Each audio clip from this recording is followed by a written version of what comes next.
Assis sur ma terrasse, plongé dans le noir, je scrute la voûte céleste. Ce soir, elle est particulièrement sombre. Les étoiles peinent à s'imposer et la lune joue à cache-cache.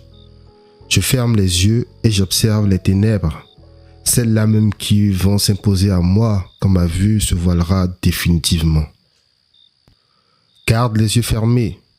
Cet ordre brutal, autoritaire, contraignant, vient des tréfonds de moi.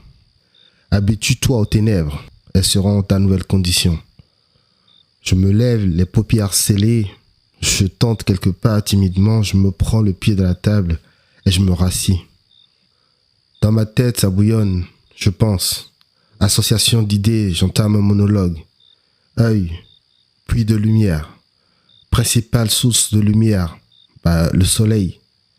Ténèbres, absence de lumière. Lumière, main du soleil. Bientôt, je serai privé du plus précieux des éléments, la lumière. Cet élan vital que je n'avais jamais pris la peine de vraiment contempler. Le soleil, ce bienfaiteur silencieux, deviendra pour moi une abstraction, une présence que je ne pourrai plus toucher des yeux. Mais maintenant que sa lumière m'échappe, je prends conscience de tout ce qu'il signifie pour moi, pour nous tous. Soudain, j'ouvre les yeux. La nuit est toujours là, présente, entêtante. Mais moi, j'imagine. J'imagine un instant une terre sans soleil. Notre planète plongée dans une obscurité infinie où le froid et le désert s'étendent sans fin. Rien de vivant ne pourrait exister. Pas de chaleur, pas de lumière, pas de mouvement. Le soleil est la source de toute vie. Il me réchauffe, me donne l'énergie dont j'ai besoin pour fonctionner et permet à la vie de prospérer. Pourtant, malgré sa présence indispensable, jusqu'ici je l'ai toujours ignoré.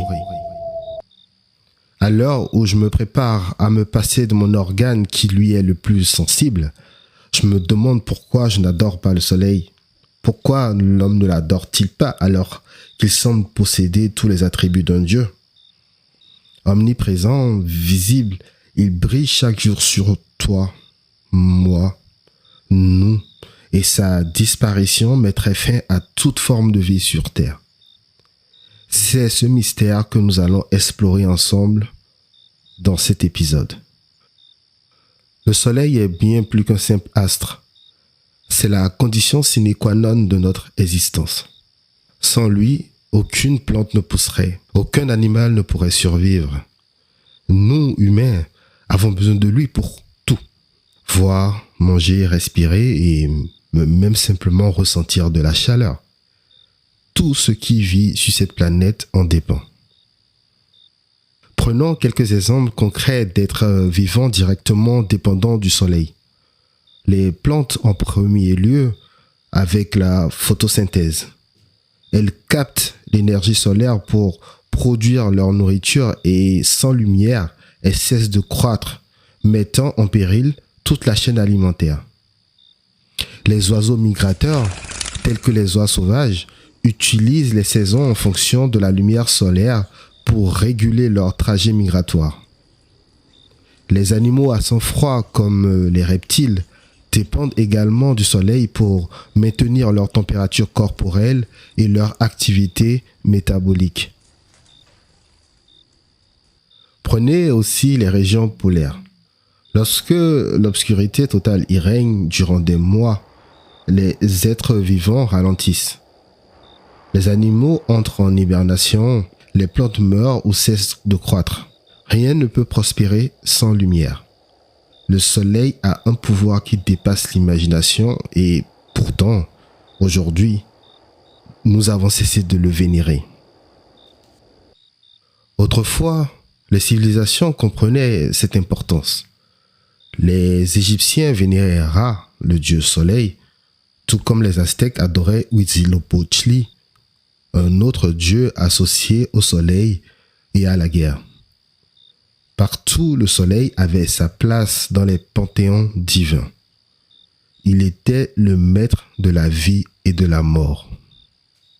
Mais alors, qu'en est-il des religions monothéistes actuelles? Pourquoi ont-elles délaissé le culte solaire, reléguant le soleil au rang de simple étoile parmi tant d'autres? La réponse est plus subtile qu'il n'y paraît. Dans le christianisme, par exemple, on retrouve une trace du soleil sous une forme symbolique. L'Esprit Saint, souvent représenté comme une lumière rayonnante ou un feu descendant du ciel, évoque, dans certaines interprétations, la lumière solaire. L'iconographie chrétienne est remplie de cette symbolique lumineuse. La colombe de lumière qui représente l'Esprit Saint ou encore les auréoles lumineuses des saints qui symbolisent la pureté divine. Cette représentation a des échos évidents avec l'adoration du soleil, vu comme une source de lumière et de vie. Dans le christianisme, toujours, il existe un rituel de dédicace des édifices religieux. Une des étapes de ce rituel est l'illumination. Elle consiste à laisser entrer la lumière pour la première fois dans l'édifice. Cet acte symbolise la lumière du Christ qui éclaire et sanctifie l'édifice et les communautés qui y prieront. On pourrait presque remplacer le mot Christ ici par soleil. De même, dans l'islam, le terme roux fait référence à l'esprit, tout comme dans le judaïsme où il est appelé Ruah. Ce n'est peut-être pas un hasard que ces termes soient phonétiquement si proches du nom Ré ou Ra, le dieu solaire égyptien. Peut-être que, sans que nous en ayons pleinement conscience, le soleil continue d'être vénéré dans ces religions sous des formes cachées, masquées par les doctrines du monothéisme. Alors, pourquoi le soleil a-t-il perdu ce statut divin direct? Une des réponses réside dans la science. Lorsque Nicolas Copernic et Galilée ont démontré que la Terre n'était pas au centre de l'univers, mais bien en orbite autour du soleil, cela a infligé une blessure narcissique à l'humanité, pour reprendre les termes de Freud. Nous n'étions plus l'épicentre de la création, mais une simple planète parmi d'autres en orbite autour d'une étoile parmi des milliards. Cette révélation a déstabilisé notre vision du monde et a contribué à relativiser l'importance du Soleil. Il n'était plus un dieu, mais une simple boule d'hydrogène en combustion, composée des mêmes atomes que tout ce qui nous entoure. Le mystère s'était évanoui. Aujourd'hui, nous savons que chaque étoile que nous voyons dans le ciel est la lumière d'un monde, une autre source d'énergie quelque part dans l'immensité de l'univers. Nous ne pouvons donc plus adorer le soleil comme s'il était le Dieu unique et créateur de tout ce qui existe. Il n'est qu'une étoile parmi tant d'autres.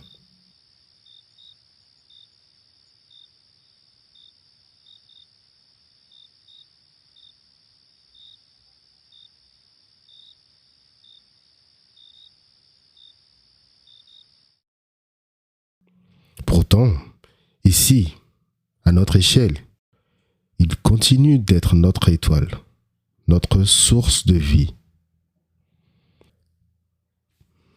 Peut-être n'est-il plus nécessaire d'ériger des temples ou des autels à sa gloire, mais cela ne doit pas nous empêcher d'exprimer une forme de gratitude.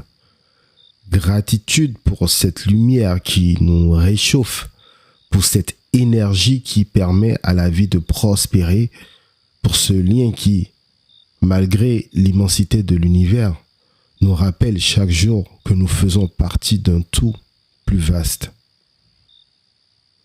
Le soleil n'est pas un dieu, mais il est le moteur de la vie ici et maintenant.